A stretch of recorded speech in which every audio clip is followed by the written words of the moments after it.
Marshall, Marshall, Marshall.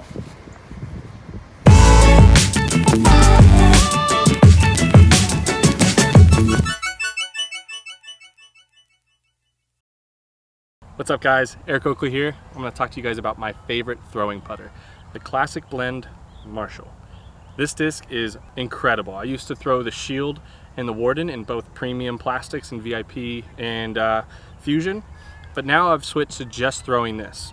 This disc has the best of both worlds. I can make it overstable if I throw it with hyzer. I can make it straight by throwing it flat or a little bit of Annie, and I can trust it. It's even better on the approach because the blend plastic is a little bit grippier and it helps it sit. Rather than trying to play a little ground play, I can actually throw it to the basket and trust that it's not going to go far because it's going to sit right there to give me a good opportunity to score well.